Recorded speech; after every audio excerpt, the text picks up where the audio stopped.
A tall ship and a star to steer her by. I was going to entitle this piece, I Once Met Uffa Fox, and then realised that the younger generation would never have heard of him, hence my reference to tall ships, with which you may be more familiar. The unusual name Uffa was in fact not a nickname, but one that he was christened with. He was one of my boyhood heroes. Born on the Isle of Wight in 1898, he grew up on the Cowes waterfront. I suppose he was best known as a boat designer and builder. He was also a successful yacht and dinghy racer, and he took his knowledge and concept to designing the very first planing racing dinghy, proving his designs by practical demonstrations. In 1928, racing his international 14-footer, in 57 starts he gained 52 first places, 2 seconds and 3 thirds, which included winning the Prince of Wales Cup. He was forever coming up with new ideas. During the Second World War, he conceived the idea of the airborne lifeboat, designed to be carried beneath aeroplanes and dropped by parachute to survivors of ditched aircraft. It had sails, engine, survival kit and an instruction book on how to sail. Years later, when he was caught by Eamon Andrews for a This Is Your Life programme, he was confronted by dozens of air crews who owed their lives to his invention. He was a total eccentric, a wonderful raconteur and a fine singer of sea shanties. His CD of some of his singing is still available on the RNLI website. He became a close friend and sailing companion of Prince Philip, the Duke of Edinburgh, and he taught Charles and Anne to sail. Photos of the royals racing in the Dragon Blue Bottle and the Flying 15 cowslip with Uffa were everyday fodder to the media. He was married 3 times, and his last was in 1958, when he married a French lady named Yvonne Bernard.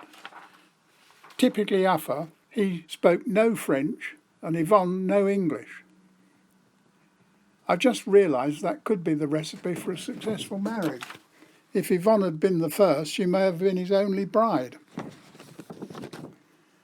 In the 1960s, I had been involved as an instructor with the Duke of Edinburgh award scheme in both sailing and climbing. I later became a volunteer instructor in both pursuits with the Outward Bound Trust, which is also closely associated with Prince Philip. Around 1968, I volunteered as an instructor on one of the Tall Ship Trust schooners and sailed on the Sir Winston Churchill and the Malcolm Miller, navigating in a couple of tall ships races, once to Malaga and then later to Vigo on the Atlantic coast of Spain. On the Vigo trip, we called in at Cowes, where Prince Philip, accompanied by Uffa, came on board to greet us.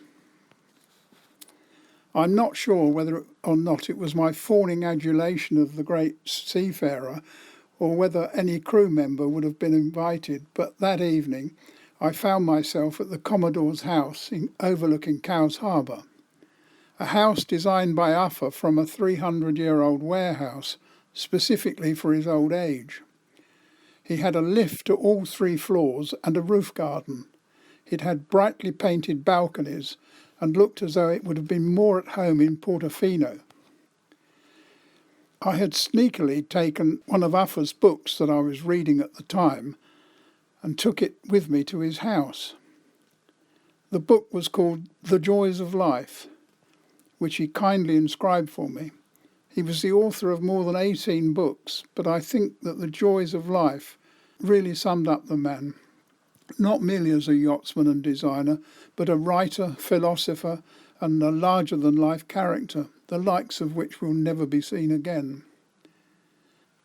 Uffa Fox, 1898 to 1972, gone to J.V. Jones' locker, but still dancing and singing on Fiddler's Green.